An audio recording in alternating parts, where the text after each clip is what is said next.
Acá estamos, desde ya, gracias Roy por este conversatorio tan ameno que vamos a tener con compañeros de Nicaragua, Perú, tenemos a Venezuela con Roy, tenemos acá Argentina, acá con Diego en la lucha. Quería preguntarle, bueno, a Flori Canto y a Carlos Mamani, primero cómo estaban y agradecerle por la comunicación. ¿Están ahí? ¿Nos escuchan? En primer término, agradecer la cordial invitación, estimado Diego. Y bueno, estoy acá como parte del tanque de pensamiento peruano Proyecto Patria, ¿no? Tengo el honor de ser su actual director. Y bueno, estamos para servir, ¿no? En lo que seamos buenos, por supuesto. Carlos, contale a la audiencia rápidamente, no rápidamente, tomate tu tiempo porque es más que importante. ¿Qué está pasando con el tema de los militares en Perú? Algo realmente muy grave. Decinos vos ahí que sos analista geopolítico, comunicador peruano, como dijiste también director del Gabinete de Reflexión y Crítica Estratégica del Proyecto Patria en Perú. Contanos, Carlos. Sí, es un tema, como tú bien dices, preocupante, puesto que se tiene, ¿no? Como se sabe, ¿no? Recientemente se dejó entrar, ¿no? Por injerencias del gobierno a las tropas norteamericanas, ¿no? Bueno, para nadie es un secreto que el Perú está muy subordinado, ¿no? A las políticas norteamericanas y que en el contexto geopolítico, geográfico, el Perú es la puerta de entrada a la región. Justamente es el país que se encuentra en el flanco occidental de Sudamérica, dando el rostro a las potencias del siglo XXI en el bloque euroasiático. Entonces, en un contexto de guerra híbrida a escala global, la primera guerra híbrida a escala global no es pues una casualidad de ninguna manera. Se entiende pues que a los norteamericanos, a la OTAN le está yendo mal en Ucrania. Sin embargo, ellos en su afán por mantener la hegemonía unipolar en el siglo XXI están haciendo denodados esfuerzos para conseguir este objetivo de seguir perpetuándose en el poder. Entonces, ahora vemos que ya no solamente el conflicto vamos a decir, se centraliza en lo que es Ucrania, ¿no? De hecho, que es un vórtice geopolítico en Ucrania, pero más allá de eso se están moviendo otras fichas en el tablero de ajedrez mundial. Para nadie es un secreto que el tema de Taiwán es un tema también álgido y bastante picante, si se quiere, ¿no? Vamos a decir que ellos tienen, más o menos, tienen proyectados sus estrategas, ¿no? Militares como el señor Evan Ellis, ¿no? Que es profesor de la Escuela de Guerra en Estados Unidos, y doctrinero geopolítico en materia de lo que es las relaciones de Latinoamérica, la región con China especialmente, ¿no? Y ellos tienen pronosticado que hacia dentro de 3, 4 años aproximadamente y menos, China va a tomar Taiwán. Entonces ellos tienen que posicionarse geoestratégicamente, ¿no? Y de ahí el tema de la OTAN global y esa locura que normalmente estamos asumiendo, ¿no? Por los medios de comunicación, las universidades, y ni qué decir los aparatos de defensa, ¿no? Que lamentablemente no están pensando nacionalmente, ¿no? Eso sí, tengo amigos en el ejército, les tengo mucho respeto, ellos lo saben, pero no me van a dejar mentir, esto es así. Entonces, vemos pues que ese despliegue en este contexto, ¿no? Lo que acabo de decir no es nada menor, porque sin esto que estoy diciendo no podemos entender lo que está pasando al interior de nuestras fronteras. De allí que la política exterior sea la verdadera política, como algún momento dijo Juan Domingo Perón, ¿no? La verdadera política es la política exterior. Entonces, ahora han entrado, ¿no? Señores norteamericanos con la venia del actual gobierno que está en el poder de la manera también más que cuestionable, ¿no? Recientemente, acá un paréntesis, se supo que por filtraciones, ¿no? Del mismo Ministerio de Defensa, de su secretaria, la señora, bueno, no recuerdo bien el nombre, Lina no sé qué más, disculpen, el apellido no lo recuerdo, pero esa secretaria de Defensa, que dicho sea de paso ha sido despedida, filtraron unos audios de comunicaciones con gente, ¿no? Del ejército, con generales, donde se está hablando de que todo ha sido planificado, ¿no? Desde el Ministerio de Defensa, de cierta parte del Ministerio de Defensa, no todo, obviamente, y con gente también que en su momento era el entorno del propio profesor Castillo, o sea, de la propia izquierda, para que entiendan ustedes, ¿no? Cuando a veces hablamos nosotros que O sea, ahí discúlpame, Carlos, que te interrumpa. O sea, antes de las elecciones, que estaba Keiko y Castillo, vos decís que ya esto estaba planificado, gane quien gane, iban a tratar de instalar militares norteamericanos en Perú, haciendo una suerte de segunda Colombia en Latinoamérica. Claro, en cierta forma sí, o sea, esto no es nuevo, esto trasciende ampliamente la cuestión electoral, definitivamente, ¿no? Solo que hubiera sido más sencillo si Keiko hubiera estado allí, ¿no? Obviamente. Ahora, Castillo no es que sea el tipo más lúcido tampoco, yo nunca he sido castillista, es de mi región, es de mi ciudad, yo lo conozco personalmente, ¿no? Sin embargo, lo que le ha pasado realmente ha sido algo humillante, ¿no? O sea, como su propio entorno, ¿no? Se ha aprovechado de él, porque la verdad, el profesor no tenía formación, lamentablemente. Y es por eso que sus enemigos y su propio entorno han complotado justamente para que vemos lo que está sucediendo, ¿no? Entre otras cosas, también se decía que aceleró la salida del profesor Castillo ciertos acuerdos que estaba haciendo con China, ¿no? Yo no sé qué tan consciente él era de lo que estaba haciendo, pero sus allegados le estaban, ¿no?, llevando por allí. Y eso no le molestó a mucha gente y dentro, bueno, pues ya sabemos lo que le pasó. Entonces, ahora retornando, esta señora asume que ella era su vicepresidenta, ni más ni menos, que había jurado en su momento que si Castillo se va, ella se va también. Si el presidente se va, yo me voy con él. Bueno, nada de eso pasó. Asumió la presidencia de manera cuanto menos cuestionable. Se ha visto un golpe de Estado el más ridículo de la historia, donde la señora, esta que menciono, la secretaria del Ministerio de Defensa, señora Lina, el riguroso apellido, menciona de que plantea la hipótesis de que es muy probable de que se le haya al profesor Castillo obligado a decir lo que dijo, ¿no? Por su propio entorno, ¿no? De declarar un golpe de Estado que ante todo el mundo se sabe que no ha sido tal, o sea, propiamente porque no salió de la voluntad de él propiamente, o sea, por eso digo, es el golpe de Estado más ridículo que se ha visto. Ahora, volviendo al tema, entonces la señora, nunca olvidemos que desde antes incluso de que ella asuma el poder, desde el momento en que empiezan las trifulcas, empiezan los problemas serios en el país a raíz de toda la problemática que ocasionó la destitución de Castillo, vemos que la señora Lisa Kena, que es embajadora de Estados Unidos, ex agente de la CIA para variar, se reunía con ella. Ella fue la primera en felicitarla, fue la primera en darle todo el apoyo, el respaldo de la embajada norteamericana al nuevo gobierno electo, que para variar era mujer, la primera mujer de la historia del Perú que es presidente. Así fue, ¿no? Y vemos ahora toda esta secuencia, ¿no? Entonces no tenemos que olvidar, ¿no?, cómo es que se ha ido dando todos los pasos. Vuelvo al señor Evan Ellis, que es el gran geoestratega norteamericano para los temas de Latinoamérica con China. Él, curiosamente, el año pasado, más o menos en enero, febrero, inicios del año pasado, publicó un artículo bastante insidioso que más o menos se llamaba así: Preparación para el deterioro del entorno estratégico de América Latina y el Caribe, ¿no? Que grosso modo es una perspectiva, es una directriz que tiene que ver con cómo, justo lo que dice, ¿no? Deteriorar el entorno estratégico de América Latina y el Caribe. ¿Qué quiere decir eso? Malograr las relaciones con los potenciales enemigos o las otras potencias adversarias, ¿no?, a Estados Unidos. En este caso, con especial mención de China, también, por supuesto, Rusia. Entonces, eso se está generando, ¿no? Con Castillo vimos casi después todo el tema que se ha visto, todas las movilizaciones, 70 muertos aproximadamente, ¿no? Y eso ha generado todo un caos que no ha parado, que está allí, que está latente, sí, pero que en su cualquier momento puede reactivarse, ¿no? Ahora, Entonces, vos viste, digamos, vos en persona, militares ahí, ya están los militares en Perú, ya está la base, ya están. en, en ciertos departamentos del país, pero en mi ciudad no, en Cajamarca no, principalmente en Lima, obviamente, en ciudades de la costa como Piura, en ciudades de la Amazonía, ¿no? Y en ciertas partes del sur peruano también, que de la sierra, pero no en todo el país, sino en lugares estratégicos, si se quiere, ¿no? Bien, Y ahí, curiosamente, sí, discúlpame que te interrumpa, Carlos, ahí, que vamos a ir a Roy un momento, porque ahí hay que aclararle a la gente también que tanto con vos como con Roy nos conocimos hace poco en Caracas, estamos hablando de un congreso que se dio, muy interesante, sobre el lawfare en Venezuela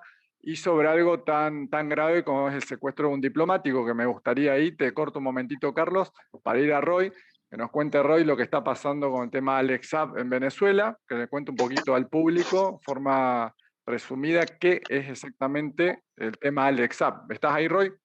Sí, Diego, gracias. Y gracias, Carlos, por esa explicación de cosas que no conocía, ¿no? De toda la historia reciente del Perú.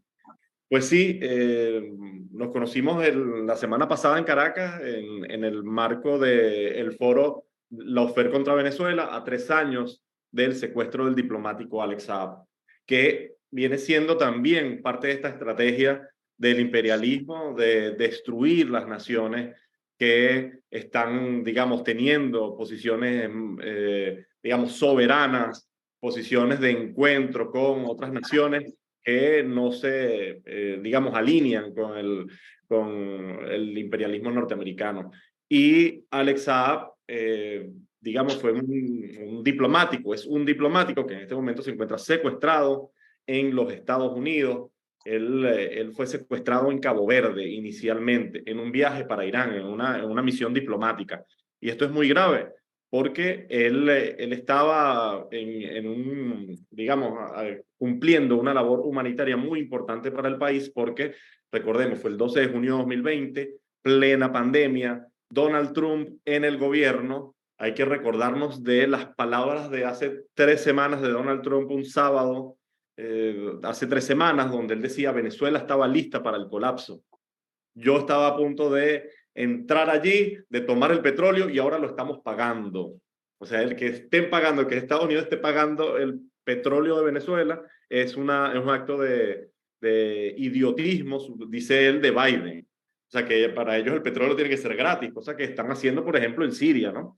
Entonces, Alex Saab fue secuestrado en este preciso momento, porque él estaba haciendo acuerdos con Irán a nombre del presidente Nicolás Maduro para poder surtir a Venezuela de insumos para el COVID. Recordemos que Venezuela sufre y en ese momento sufría un bloqueo brutal, mucho más fuerte, ha relajado tal vez un poco, pero en ese momento no podíamos comprar medicinas, no podíamos comprar insumos para el COVID, respiradores, ni mascarillas, mucho menos vacunas.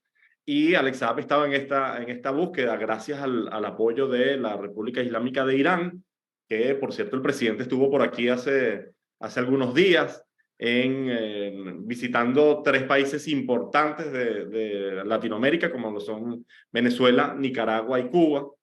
Y ya vamos a hablar también sobre eso, que por eso la participación de Floricanto aquí en esta conversación. Y bueno, Alex Saab lo secuestraron en una ficha muy importante para Venezuela. Estaba trayendo alimentos, medicinas, inclusive combustible de Irán, en el momento que Donald Trump ya tenía previsto el colapso de Venezuela. Tan importante es su labor y que ellos conocían su labor, que Alex Saab es mencionado en correos de Mike Pompeo, está mencionado en el libro de Mike Pompeo, está mencionado en el libro de Mark Esper, que fue el jefe del Pentágono en esa época, fue el primer jefe del Pentágono de Donald Trump. Mike Pompeo, el jefe de la CIA y luego secretario de Estado, que se involucraron de lleno en esta detención ilegal e inclusive sentenciaron de una vez apenas Alex Saab invoca su inmunidad diplomática, porque ellos lo sospechaban, pero no tenían en sus manos el documento que lo certificara como diplomático. Apenas Alex Saab invoca su inmunidad diplomática cuando es bajado a la fuerza de un avión en Cabo Verde, Mike Pompeo, como secretario de Estado en ese momento, dijo, tranquilos, si invoca su inmunidad diplomática, nosotros no reconocemos al gobierno de Nicolás Maduro, reconocemos al gobierno de Juan Guaidó y así resolvemos. No es un diplomático reconocido por los Estados Unidos. Para que se entienda un poco el daño que ha hecho Guaidó, si bien, digamos, la torpeza de este personaje es infinita, realmente le ha hecho mucho daño a Venezuela, porque era el que firmaba todo este tipo de cosas, entregas, secuestros, etcétera, etcétera, ¿no es cierto? Eso es muy importante dejarlo más que en claro. Estados Unidos, bueno, cuando le conviene invoca a Juan Guaidó, cuando le conviene se sienta a negociar con Maduro, no tiene ningún tipo de problema con eso. Bien, no sé si está Flor y Canto ahí, si se pudo conectar, Roy. Ahí la estoy viendo conectada. Y aquí aprovechemos que ahorita tengo buena señal para hablar, porque después me voy a desconectar. Hola Flor, ¿cómo estás? Bueno, concretamente te preguntamos, aprovechamos que ahora tenés señal. ¿Hay reemplazo para Daniel Ortega en Nicaragua en caso, hay digamos un repunte generacional, hay nuevos líderes en Nicaragua? Eso es una duda que siempre tengo y quiero preguntarte, porque es tan difícil sustituir los líderes. Decime vos. Bueno, primero que nada, saludos a todos. Hola Diego, encantada de estar aquí. vamos a tratar de ser concisa. Definitivamente estoy de acuerdo con vos que los líderes es difícil reemplazarlo, ¿verdad? Que las personas son inigualables, pero si estamos hablando de relevo generacional, aquí hay relevo generacional. De hecho, yo le comentaba a Roy que nosotros estamos entrando ahorita en la jornada 4419, que es la celebración del 44 aniversario de la Revolución Popular Sandinista, donde se hacen festejos y conmemoraciones masivas en todos los rincones del país, y vos vas a ver ahí una cantidad de jóvenes donde se viene formando desde la base, porque esa es una de las fortalezas de esta revolución, que se construye desde la base, que es el pueblo, y viene de las generaciones pequeñitas, ¿me entendés? Entonces sí, claro que hay un relevo en el momento que se necesite, se va a dar, pero aquí tenemos el relevo y la continuidad asegurada. Hay algo tan importante en Nicaragua y que tanto nos falta acá en Argentina, que es que los alimentos aquí en Argentina están en manos de los oligopolios. Allá en Nicaragua está en manos de los campesinos. Nicaragua cuenta con soberanía alimentaria. El 92% de lo que se consume se produce aquí en Nicaragua, y esa es una de las ventajas que tenemos sobre otros países, porque por ejemplo en los 80 con el agresivo bloqueo eso nos hizo muchísimo daño, pero ahora en estos tiempos que nos han mandado un montón de sanciones y agresiones económicas, es parte de saberlo sortear, es que tenemos soberanía alimentaria y tenemos soberanía energética, y estamos luchando por tener soberanía en todos los ámbitos, porque ese es el punto y uno de los focos fundamentales de este proyecto de nación es defender nuestra soberanía y autodeterminación en todos los ámbitos posibles. Bueno, qué importante todo lo que está diciendo Flor, porque acá en Argentina la inflación, que está generada básicamente por los oligopolios, por esta especie de monopolio del poder que tienen algunos, subiéndonos los precios de los alimentos, una especie de extorsión a cada gobierno que quiere de alguna manera regular un poco el mercado, que es tan importante. Allá en Nicaragua no tienen este control, es fundamental, porque tampoco se habla de Nicaragua muchas veces, y lo poco que se habla o que se escucha más bien es de los medios hegemónicos de la dictadura de Ortega, lo mismo que hicieron en Cuba, que hicieron en Venezuela, siempre figurita repetida. Sin embargo, Nicaragua es un país próspero. Yo una vez hice un video diciendo que es de lo más próspero de Latinoamérica, mucha obra pública, mucha inversión en salud, en educación, en todo lo que tiene que ver con lo social. Si viene alguien de afuera que escucha los medios hegemónicos y te dice, pero Nicaragua es una dictadura, Nicaragua tiene presos políticos, ¿qué le contestas? Que venga, primero que nada, que venga a Nicaragua, que deje de ver CNN y todos los medios hegemónicos, que salga a la calle a caminar y que le pregunte al pueblo. Yo te voy a decir algo, aquí hay libertad de expresión, de credo político, de religión, todo lo que se cuenta es parte de la matriz mediática que ustedes ya conocen, se ha replicado en todos los países del eje. Entonces, yo les invito a que vengan a hablar con el pueblo, que no solo hablen con el pueblo, que vean lo que es Nicaragua y la transformación que ha experimentado este país en los últimos años, sobre todo en lo que es yo le digo proyectos sociales, pero realmente son proyectos donde el pueblo es protagonista, porque aquí, así como estaba Argentina, aquí la salud, la educación estaba privatizada. Vos ibas a un hospital y te morías porque no había alcohol, no había un algodón. Hoy por hoy la gente, hasta los tratamientos para cáncer son gratis. Bueno. Y eso no te lo cuentan. De repente aquí, si vos no podías pagar tu uniforme, no podías ir de uniforme, no podías ir a la escuela. Hoy aquí tenemos educación gratuita a todos los niveles y de alta calidad. Se han mejorado las infraestructuras educativas, tenemos las mejores carreteras de Latinoamérica, somos el 7º país en el mundo en equidad de género. Somos el país más seguro de Centroamérica y tenemos la red hospitalaria más grande y más fortalecida de la región centroamericana. Entonces, yo les invito a esa gente que venga y que conozca Nicaragua, pero de verdad, que se siente a hablar con el pueblo y no que se deje llevar por lo que dice CNN o la matriz mediática que ya todos conocemos. Bueno, muchas gracias, Flor. Carlos, andás por ahí. Carlos Mamani, ¿se escucha? Sí, te escucho bien, fuerte y claro. ¿Me escuchas tú? Ahí te escucho perfecto. Bueno, por un lado, hacer un pequeño análisis de lo que está pasando en Argentina. Creo que ya todos nos enteramos que el candidato de la unidad es Sergio Massa. Todos sabemos que Sergio Massa no responde exactamente a los intereses peronistas aquí en Argentina. Tiene muy buena relación con la embajada estadounidense. Tiene un concepto muy distinto a nosotros de lo que es Venezuela, de lo que es Nicaragua. Ya sabemos cuáles las expresiones públicas de Sergio Massa acerca de Venezuela a lo largo de todos estos años. Y a la vez tenemos otro candidato como Juan Grabois, y va a ir Juan Grabois por un lado, Sergio Massa por el otro, en las PASO, ¿sí? En las primarias. Por un lado se dice acá en Argentina que Grabois es justamente para contener el voto duro de Cristina, ¿sí? Porque es de izquierda acá en Argentina, y Sergio Massa sería en realidad el candidato de la unidad porque tiene el aval de los gobernadores, el aval de la embajada norteamericana, es el que está en negociaciones con el FMI, etcétera, etcétera. Obviamente el núcleo duro de Cristina está muy enojado con esto, es una realidad. Y a mí lo que se me viene a la cabeza, Carlos, decime qué te parece a vos, es que si bien hay un resurgir de las izquierdas en Latinoamérica, tenemos a Lula por suerte nuevamente, tenemos a Arce en Bolivia, tenemos acá en Argentina un proceso que todavía no se decide para qué lado va, tenemos a Petro en Colombia, a Maduro firme en Venezuela, a Daniel Ortega, a AMLO, pero sin embargo yo detecto una inestabilidad creciente, ¿no? Lo que nos contabas vos acerca de las tropas en Perú, ahora las elecciones en Argentina, que gane quien gane, tenemos prácticamente todos candidatos de la derecha, es como una especie de victoria de la embajada, por más que es cierto que la lista que tiene Sergio Massa de diputados, de senadores, etcétera, Axel Kicillof en Provincia de Buenos Aires es de los duros kirchneristas como para tratar de hacerle un cerrojo y que no se salga más o menos de un proyecto nacional y popular. Yo creo que se verá en el tiempo si gana Sergio Massa, si se puede hacer, porque no va a dejar de ser el presidente que tiene el bolígrafo para firmar decretos y puede generar muy rápidamente un apoyo del establishment, de la embajada y de la propia oligarquía argentina. Así que no sé para dónde va a disparar esto en Argentina, es una realidad cruda, pero hay que decirlo, es muy difícil de hacer un vaticinio de esto. Decime, Carlos, ¿qué te parece? Bueno, yo creo que al siglo XXI ya las categorías propias de la Guerra Fría, ¿no? Izquierda y derecha prácticamente se han deconstruido. Tanto la izquierda como la derecha están en plena deconstrucción. No sé muy bien el tema al interior de la Argentina, ¿no? Pero por lo que tú cuentas y por lo que se escucha en los medios de comunicación y también el señor Massa claramente es una derecha claramente asociado a los intereses, vamos a decir, oligárquicos, financieros, como el FMI. Pero esto no es solamente un tema de gente que se ubica en ese lado del espectro, como digo.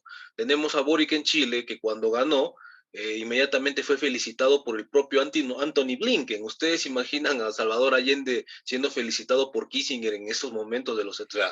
Por favor, ¿no? Entonces, incluso escuchar a Boric cuando va contrarremete contra Venezuela, contra Nicaragua, o sea, una izquierda que critica países que justamente también se ubican en ese espectro.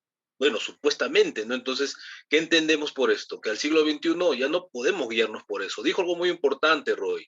Ahora el tema de fondo es el retorno de conceptos antiguos, como es el concepto de soberanía, ¿no? Tenemos izquierdas soberanistas, que defienden la idea nacional, los intereses nacionales, la soberanía nacional, ¿no? En sus territorios, como bien explicaba la compañera de Nicaragua, ¿no? Donde se logran autonomías, suficiencias en materia alimentaria, etcétera. Y eso es pues lo que se debe rescatar. Eso prácticamente el siglo XXI se ha perdido. Ahora ser izquierdista prácticamente no es de garantía de nada. A mí no me da garantía de nada. Yo en el espacio que conducimos acá en el Perú, Proyecto Patria, nos interesa sobre todo qué tan comprometida está la gente o los que nuestro entorno con los intereses nacionales, ¿no? Eso es lo que nos importa. Yo puedo decir que soy de izquierda, pero estoy comprometido con ciertas agendas del exterior, sin perspectiva de soberanía de ningún tipo, y entonces a eso voy, ¿no? A que la izquierda y la derecha se han desconstruido, se siguen deconstruyendo y en lo próximo ya no va a haber más diferencias, ¿no? Lo que va a diferenciar a uno de otro va a ser qué tan en cuenta toman los intereses nacionales, ¿no? Y eso, pues, como bien dijo también, lo hemos visto en este foro que se organizó en Venezuela, en Caracas, ¿no? Con ocasión de los 3 años del secuestro de Alex Saab, que es una muestra fehaciente justamente de la injerencia del imperialismo norteamericano en decadencia por retener procesos soberanistas en la región, ¿no? Entonces, yo pienso que más que guiarnos por esos conceptos que ya prácticamente se ha desesencializado, tendríamos más bien que reasumir conceptos que se han desgastado, o más que desgastado, se han entrado en desuso, porque se pretendió que después de, a fines del siglo XX, el fin de la historia, el último hombre, de Francis Fukuyama, que todos vamos hacia un gobierno regentado solamente por las élites liberales, por el liberalismo en el mundo. Bueno, eso se rompió, que las ideas de soberanía nacional son cosas obtusas del pasado, también se acabó. Estamos viendo cómo Rusia, China están plantando cara en el mundo con esos conceptos justamente que habían entrado en desuso y que al siglo XXI, paradójicamente a lo que planteaban los marcos teóricos liberales, hegemónicos, están cayendo en saco roto. Entonces, ese sería el mensaje, ¿no?, de esta breve intervención. La idea de soberanía es la que tiene que rescatarse. Sí, sí. Perfecto. Ahora fíjate vos, Carlos, qué interesante el análisis que estás haciendo, pero a la vez creo yo, desde mi humilde opinión, es cómo cae en desuso esta especie de antagonismo entre derecha e izquierda porque es la misma derecha o el mismo poder económico mundial el que empieza a infiltrar a los movimientos que vendrían a ser de izquierda para que los propios votantes luego se desilusionen porque viene alguien que dice que es de izquierda. Recordemos acá en los 90, Carlitos Menem, viene del peronismo, del justicialismo, agarra el poder acá en Argentina y hace todo lo contrario a lo que haría un gobierno de izquierda, ¿no es cierto? Recordemos la paridad 1-1 con el dólar, que eso costó un endeudamiento externo muy grande, la venta de empresas estratégicas estatales de Argentina, el destrozo de toda la matriz industrial argentina, etcétera, etcétera, con más del 50% de pobreza, y todo esto desencadena la famosa crisis de 2001 y luego termina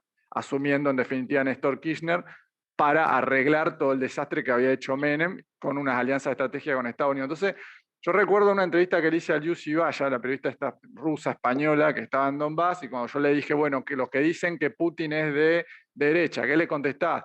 Y ella me dijo directamente, ya no hablemos de izquierdas y derecha, que es lo que decís vos, vamos a hablar de líderes pragmáticos. Putin está a favor de la nación rusa, del pueblo ruso, y hace todo lo que tiene que hacer para defender nuestros intereses, ¿no es cierto? En definitiva es eso, porque Putin entendió que ya las categorizaciones estas no tienen sentido en tanto y en cuanto las reglas nos las siga imponiendo el imperialismo, que siempre son los que están adelante y los que pican adelante, igual que en la comunicación. Por eso yo ahora quería ir con Roy y preguntarle acerca de la comunicación en Venezuela. ¿Cómo está la comunicación en Venezuela? ¿Están dando la batalla comunicacional? Sé que Roy, de hecho, acá ha sido amenazado más de una vez también, porque él lleva un poquito la bandera de la comunicación en las redes. Contanos, Roy, de esto. ¿Estás ahí? Sí, bueno, Venezuela, país asediado, ¿no? País asediado que sufrió un golpe de Estado mediático en el año 2002 y nos tumbaron a Chávez en esa época. Estamos hablando del 11 de abril de 2002, en el que los principales canales de comunicación, de televisión del momento, se encadenaron durante un mes completo hasta lograr digamos, una movilización grande de una clase media, inclusive pueblo engañado, y luego en conjunción con la embajada gringa y alto mando militar del momento, pues hicieron un golpe de Estado, solo que el pueblo salió a la calle y retomó el poder, ¿no? Y a partir de ahí, pues bueno, Chávez, digamos, inicia todo un proceso comunicacional brutal. Él mismo ejerció la vocería principal comunicacional del gobierno y bueno, de ahí salió digamos, una generación de comunicadores.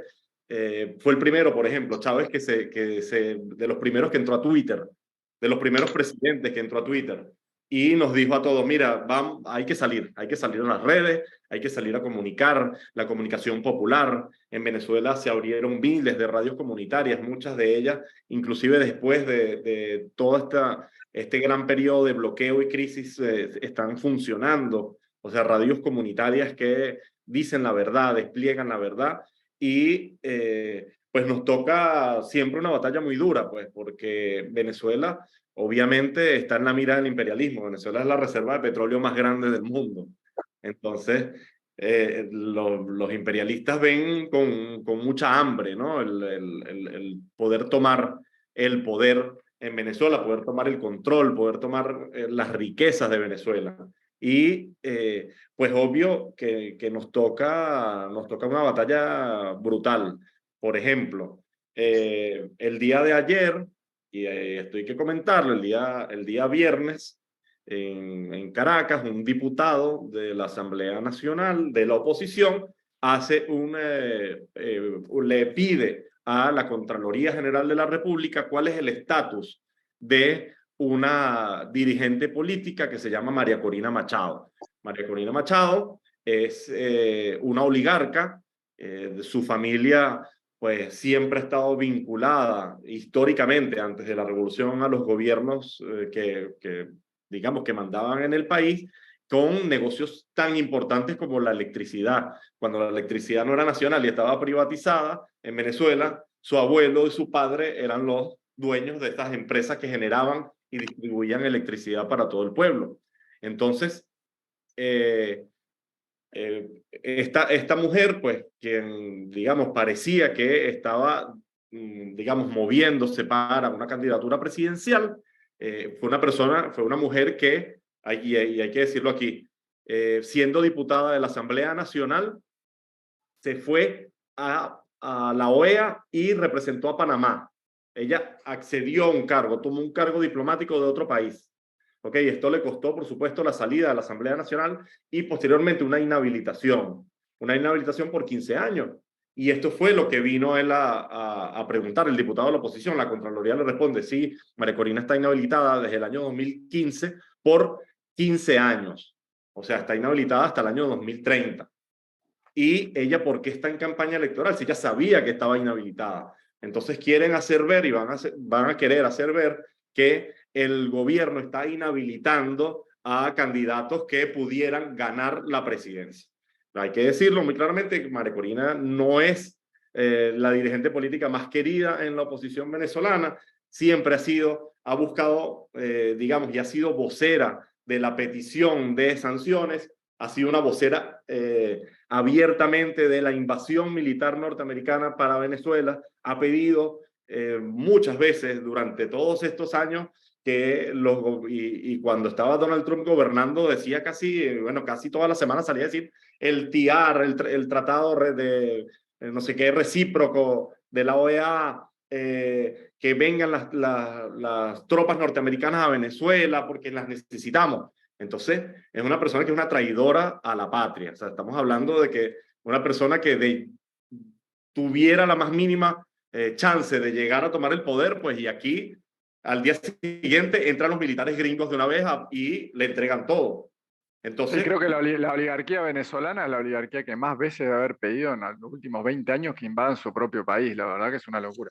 Sí, sí, claro. Obviamente lo vieron, digamos, lo ven como una salida por el hecho de que el pueblo no les vote. O sea, la oposición no les vota. Entonces, el chavismo ha estado tan consolidado con victorias electorales una tras otra, y obviamente también una que otra derrota, porque aquí hay gobernadores de oposición, hay alcaldes de oposición, hay diputados de oposición que gobiernan y tienen sus periodos completos sin ningún problema, pero al no poder, digamos, tomar el poder, la presidencia de Venezuela, pues bueno, obviamente hacen estos llamamientos.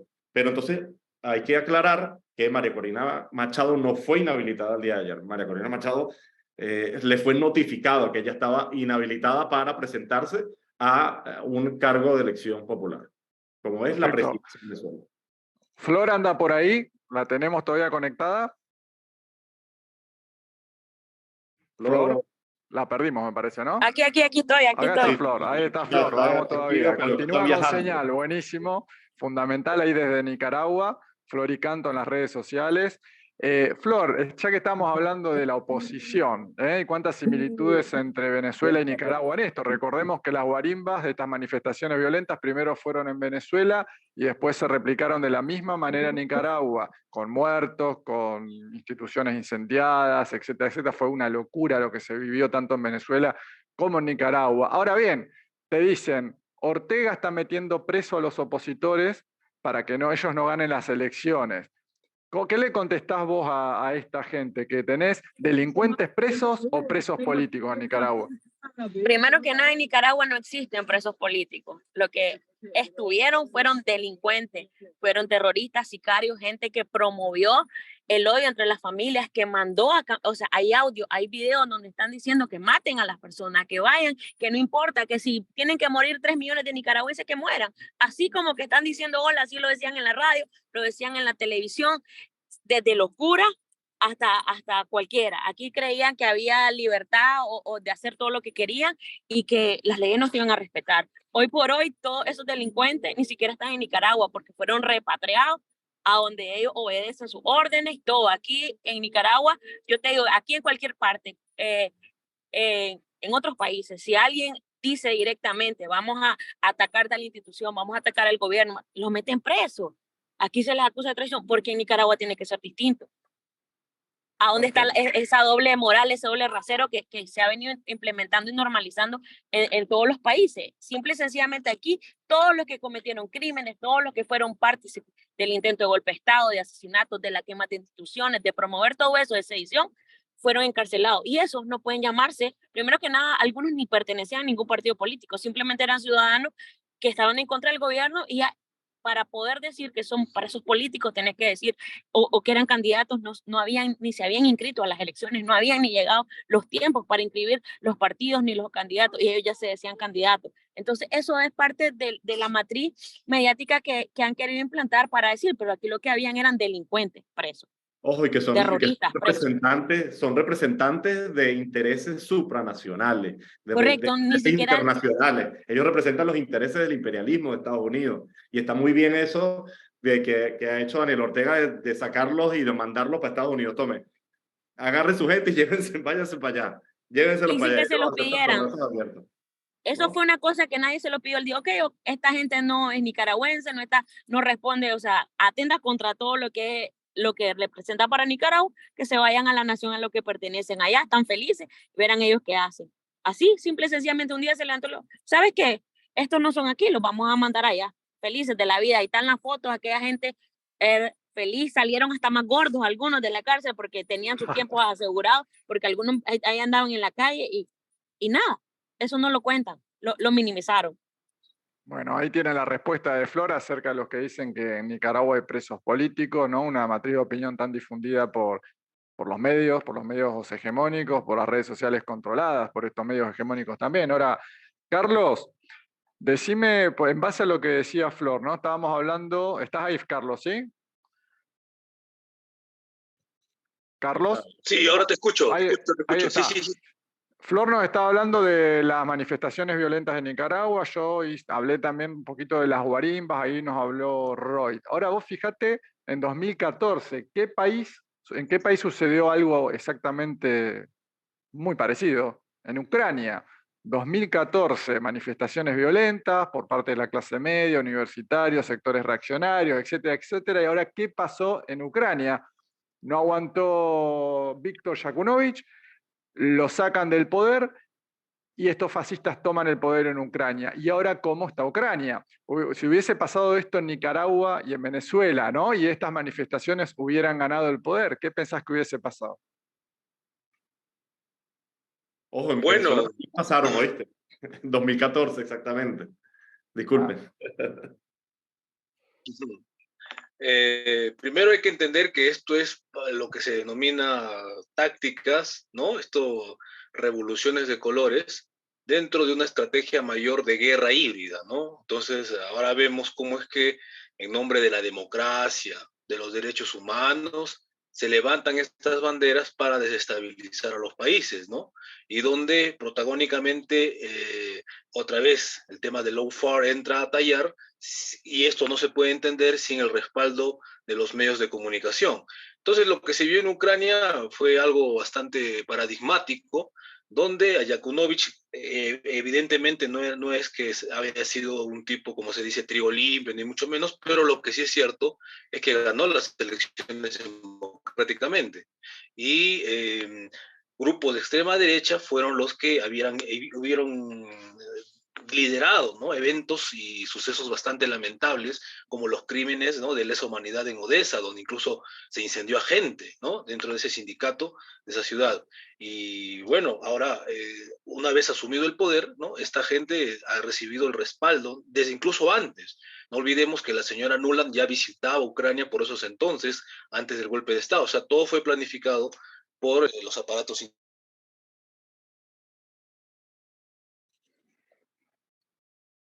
Ahí se está cortando un poquito, Carlos, ¿eh? Un poco, ¿no? Sí, justo estaba Pero- hablando que planificado por los aparatos de inteligencia. Y vos, Ajá, Roy, no, recién hablabas del 2014, vos estabas 2014, hablando... 2014 Venezuela se planificó en febrero de 2014 y en la misma época algo que se llamó La Salida, en donde Bien, participó María Corina Machado también, pero fue planificada y financiada por los Estados Unidos y dirigida por Leopoldo López. Leopoldo López pagó cárcel por esto. Fueron una situación de violencia muy dura, no a nivel de Ucrania, después obviamente aquí, por suerte, eso sí tenemos aquí en Venezuela y es que tenemos una oposición bastante corrupta y ladrona. Y tanto que le dieron mucha plata, pero la plata se la robaron y no la pusieron como hicieron en Ucrania. En Ucrania metieron 5.000 millones de dólares. Aquí probablemente no haya sido esa cifra, pero sí dieron mucha plata. Y obviamente estos dirigentes se robaron mucho dinero, pero sí hubo unos altos niveles de violencia en la calle, violencia callejera, asesinatos de personas por parecer chavistas, asesinatos de dirigentes comunitarios, inclusive llegaron a quemar personas vivas. O sea, entre el 14 y el 17 quemaron a 23 personas vivas, cosa que se vio en Ucrania también. Yo creo que ya por ahí está Carlos de Ujú, vuelta. Pero sí, bueno, sí, esto ocurrió y el mismo plan en el mismo periodo, Venezuela y Ucrania. ujú. No, y es que funciona así todas estas estrategias de guerra híbrida y el despliegue que tiene el imperio en decadencia, aún, ¿qué digo?, en decadencia, pero aún imperio, aún hay imperialismo, y también son las manotazos de ahogado, ¿no? Como que ahora ya no se ve tan bonito la intervención militar, ¿no? Como otrora lo hacían en los 60s, en los 70s. Entonces ahora, como dije hace un momento, ¿no? Ahora se enarbolan, ¿no?, la democracia, los derechos humanos, y son lo que se llaman las revoluciones de colores, que varios países lo han padecido, ¿no? Se ha visto esto en Oriente Medio, se ha visto esto en Ucrania, y es justamente, ¿cómo lo identificas este tipo de movimientos supuestamente espontáneos, supuestamente reivindicativos, etcétera?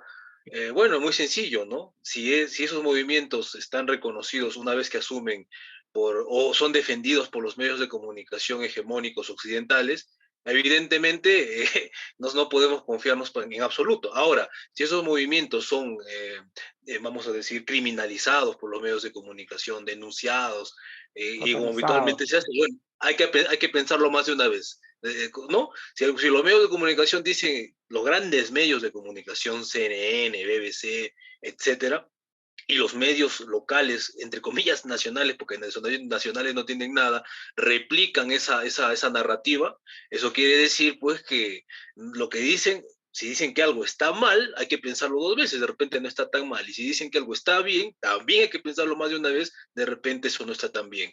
Y así se cumple, ¿no? Si vemos que hay un movimiento de estas características y es, digamos, ensalzado por los grandes medios de comunicación, entrevistan a los líderes en BBC, en la CNN, bueno, pues esos movimientos evidentemente están financiados desde hace rato, ¿no? Y están cumpliendo directrices que nada tienen que ver con los intereses propios pagar la redundancia, de sus propios pueblos, ¿no? Y si esos Carlos, movimientos, sí, ¿vos, sí, vos pensás, como decía Chávez, que un pueblo tiene que estar preparado para una revolución? Porque yo veo que en otros países, o sea, vos ves a Nicaragua, a Venezuela o a Cuba, y quizás el otro día yo hacía un informe en YouTube, desde mi modesta forma de ver las cosas, de que México quizá esté un poquito más preparado también, sobre todo porque AMLO ha roto la matriz mediática, el cerco mediático, eso es tan importante. Pero vos pensás que tiene que estar en el ADN del pueblo el tema revolucionario, y por qué Nicaragua y Venezuela están logrando y siguen pisando el acelerador y continúan cosechando victorias, aló, porque, sí, decime, aló, ¿me escuchás? aló, ¿Me aló, escuchás ahí? ¿Me escuchás, ahora Carlos? sí, Sí, te escucho, no sé, creo que se me está yendo la señal, pero ¿me sí, escuchan ustedes? eso. Sí, sí, te escucho. ¿Vos pensás que tiene que estar en el ADN de los pueblos el tema revolucionario para lograr esto?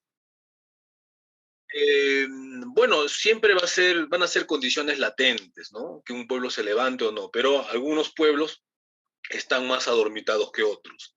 Por ejemplo, el caso más paradigmático, yo diría a nivel mundial, sería el caso de actualmente de buena parte de Europa, ¿no? Con cierta excepción de Francia, que vemos cómo está reaccionando, ¿no? Ante todas las circunstancias que están afrontando, pero Alemania, por ejemplo, que tengo amigos que viven allá, o sea, prácticamente que siendo Alemania el país más afectado por estas sanciones contra Rusia, por ejemplo, estamos viendo cómo está cayendo en picada su PBI, se está desindustrializando rápidamente, y de un momento a otro la población está pasando de tener altos estándares de vida, no voy a decir que está bajando a lo mínimo, ¿no? Pero evidentemente les ha afectado, y esa gente es como, ¿no? Los amigos, por lo que me cuentan, están tan brainwashed, ¿no? Después de la Segunda Guerra Mundial parece que los hubieran lobotomizado a todos, ¿no? Y prácticamente no existe ninguna intención de rebelarse contra el establishment o cuestionarlo. Incluso yo diría que en el propio Estados Unidos hay más gente más reactiva ante las circunstancias que en la propia Europa. ¿No? En este congreso que hemos tenido, ¿no? En Venezuela hemos visto gente de Estados Unidos que me ha comentado justamente que la problemática en Estados Unidos, la gente está reaccionando también, ¿no?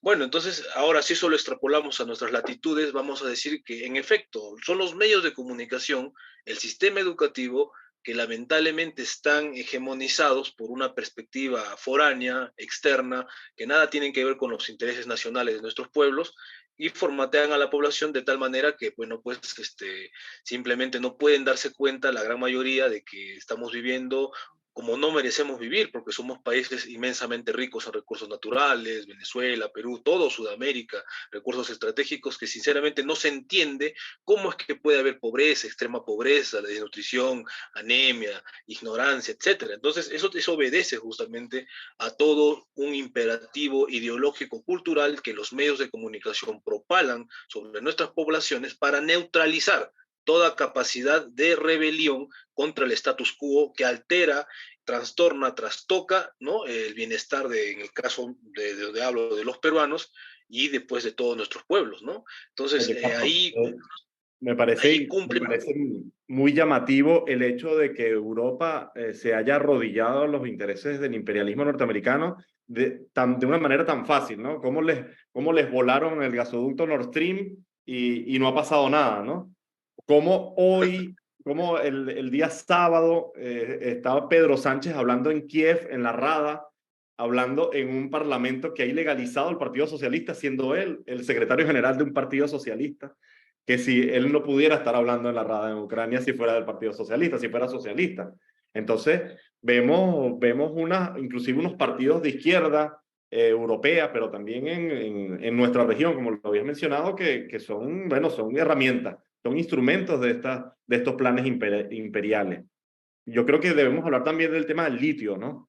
El tema litio, Sí. que creo que el golpe contra Evo, el golpe contra Castillo, ahora el tema Jujuy. No sé si Diego también pudiéramos hacer un comentario Sí, sobre sí, este tema, porque creo que el tema... está Diego, conectado, ¿no? discúlpame, Sí, ¿me escuchas, decime, Diego? decime, te escucho, sí. No nos olvidemos de terminar con el tema de las bases militares y lo que están haciendo acá en el Perú, ¿eh? Perfecto. Ahora tocamos un poquito el tema Jujuy, vamos para allá de vuelta.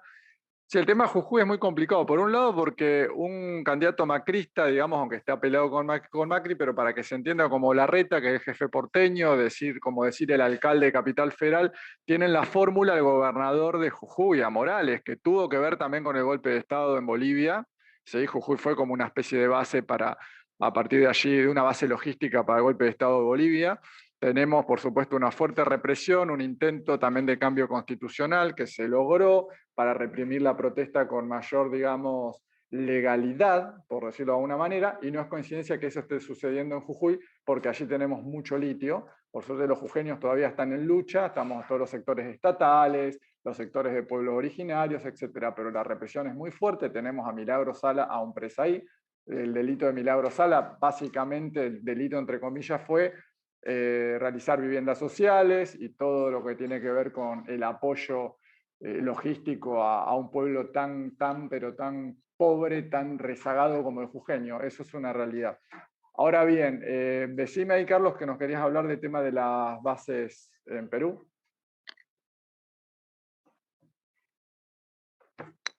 Hola, creo que tenemos problemitas de ahí de conexión. Solo una noticia aquí, Diego. Mira, Dale. en contraposición, Rusia y Bolivia firmaron esta semana un convenio para la extracción de litio. El gobierno boliviano hizo un acuerdo con Rusia y entiendo que también con China, y eso, bueno, de cierta forma, digamos, le da un poco de soberanía al asunto, entendiendo bueno, que las prácticas, obviamente, son prácticas económicas, son acuerdos económicos en donde, pues, obviamente un país, una potencia económica se va a beneficiar, pero, digamos, la forma de interactuar de estos gobiernos, del gobierno ruso y del gobierno chino, pues son mucho más amables, digamos, mucho le permiten el tema de soberanía a las naciones cuando firman. Recordemos que China es actualmente el principal socio comercial de 144 países del planeta. Es el socio número 1 de la mayoría de los países del mundo. Y esto es lo que tiene vuelto loco a Estados Unidos, ¿no? No el tema Taiwán, el tema Ucrania es obviamente es una búsqueda para lograr llegar a China y parar a China, para tratar de parar a China. Y nosotros, pues como latinoamericanos, que estamos en lo que ellos llaman el patio trasero, que precisamente este año, en diciembre, se cumplen 200 años de la declaración de la doctrina Monroe. Y la doctrina Monroe, pues, se resume como América para los americanos. Cuando dicen América, no es solo Estados Unidos, América es el Hasta la continente Patagonia. entero, inclusive el mundo entero. Y ellos no se van a dejar quitar eso. Ya Blinken decía esta semana que ellos estaban peleando contra la creación de un mundo multipolar y que ellos tenían, una, que poner orden y segundo, tenían que estar en el tope, dijo. O sea, tenemos que gobernar el planeta. Y lo dicen así abiertamente en un medio de comunicación en cualquier parte. Vos recordás, Roy, las declaraciones de Laura Richardson, ¿no? La jefa del Comando Sur, también cuando hablaba de la importancia estratégica de Latinoamérica por el petróleo venezolano, por el litio en el Triángulo del Litio, estamos hablando de Chile, Argentina, Bolivia, etcétera, etcétera. Ya son explícitos, ya te lo dicen, como Trump diciendo de que querían destruir el pueblo, básicamente el pueblo y el gobierno venezolano para quedarse con el petróleo y que estaban a punto de hacerlo. O sea, ya lo dicen, ¿no? Ya no hay forma de que venga un opositor y te diga eso es mentira, o cuando todavía te siguen negando las sanciones a Cuba y a Venezuela, que solamente son para los dirigentes, la verdad, con todo respeto, estupideces que no tienen ningún tipo de sustento ya. ¿Está todavía Flor ahí? Porque la tenemos olvidada. ¿Flor? Sí, sí está por ahí, sí está por ahí. Está por ahí. Ahorita, Flor. Quiero que hablemos, Diego, del lanzamiento que tenemos este lunes de un podcast llamado El Eje del Mal. Y para eso invito a Flor, por ahí está Flor, que es una de las integrantes de este podcast que va a salir vía Twitter Space los lunes cada 15 días, de 8:30 hora de Venezuela a 10:30, en Nicaragua 6:30.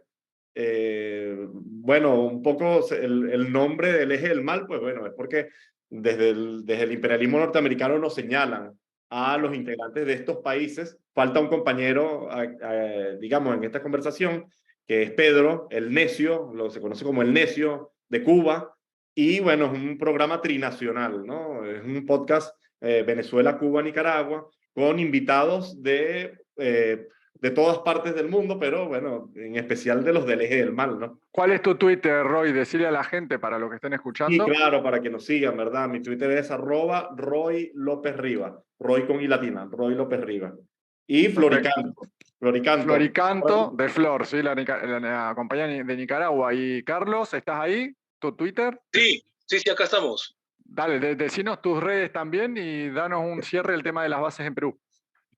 Bueno, quien les hable es Carlos Mamán Aliaga, director del Gabinete de Reflexión Crítica y Estratégica Proyecto Patria, y nos dedicamos básicamente a eso, ¿no? Al análisis geoestratégico de problemas regionales y, por supuesto, globales. Y volviendo al tema, para terminar ya este tema preocupante, es que, bueno, las bases acá no han venido solamente a sentarse o a estar patrullando, no. Con Perú tienen una serie de acuerdos en materia de desarrollo, en teoría y entre comillas, médico. Investigación. ¿Me escuchan? ¿Aló? Escuchamos. Ya, en teoría, para investigaciones médicas, ¿no? En coordinación con la Marina del Ejército, de la Marina del Perú, pues, ¿no? Y esto se está desarrollando en el marco del proyecto NAMRU, que en inglés sería como Naval Medical Research Unit 6, ¿no? Como unidad de investigación médico-naval. En teoría, como digo, para ver, ya no es ahora, ya está como 40 años en el Perú, ¿no? Investigando enfermedades, etcétera. Pero curiosamente, muy recientemente, con la llegada de los señores norteamericanos, se han estado solicitando una serie de materiales, como por ejemplo simios, como por ejemplo refrigeradores especiales, etcétera, dentro de un contexto bastante complicado, que de por sí ya es una amenaza, representa pues una amenaza biogénica, ¿no? Bueno, nuestros análisis apuntan a que esto se está desarrollando toda una serie de amenazas, de supuestos de orden, de naturaleza biogénica, pero no solamente para actuarlo o usarlo contra el pueblo peruano, no creemos que sea eso. Es más, mucha gente piensa en el Perú que tanto de izquierda como de derecha, que la gente de izquierda piensa que han venido para proteger a Boluarte y defenderla de los castillistas, ¿no? Y los derechistas piensan que han venido para defender a Boluarte justamente de los castillistas, pero no, nada que ver. Los objetivos de Estados Unidos en el Perú no están propiamente en el Perú, están más allá, evidentemente, ¿no? Ustedes saben que ahorita se han abierto estas bases estos laboratorios en lo que es la Amazonía, ¿no? Cerca de Brasil, entonces Brasil está alineado con los BRICS y por ahí podríamos deducir, plantear una serie de escenarios que no serían nada convenientes para el Brasil. ¿Por qué? Para hacer esto, o sea, llama la atención esto, es preocupante porque hemos visto con anterioridad que a donde van los norteamericanos e instalan sus laboratorios, ¿no? Vemos que siempre desarrollan patógenos bastante letales, ¿no? Desarrollan amenazas biogénicas. En Ucrania se descubrió pues en plena operación militar, en todo este conflicto, serie de bases, cuántos laboratorios en el Níper, Decenas, donde, decenas. ya, decenas de laboratorios y no tienen ningún escrúpulo en decir que son de ellos. Eso lo dijo la señora Nuland. Ah, sí, no, sí, bueno, están ahí investigando, ¿no? Y bajo el estandarte de supuestamente investigación científica médica, lo que en realidad se está haciendo, claro, es aplicar la ciencia, la técnica, la tecnología, la biotecnología para el desarrollo de armas biológicas, ¿no? Para teatros de guerra híbrida. Como vemos, nosotros creemos desde el Proyecto Patria que eso apunta más que todo al gigante sudamericano que es Brasil, ¿no? Y que Bien. está cerca al Perú, que es el país con el cual tenemos mayor frontera y los laboratorios más importantes de todo este proyecto, el NARU 6 que estoy mencionando, está justamente allí, en la Amazonía, y no es casualidad. Ahora que se escape por ahí un virus, un patógeno X y afecte a la población peruana, bueno, tampoco, por casualidad, entre comillas, tampoco creo que se harían mucho problema, ¿no?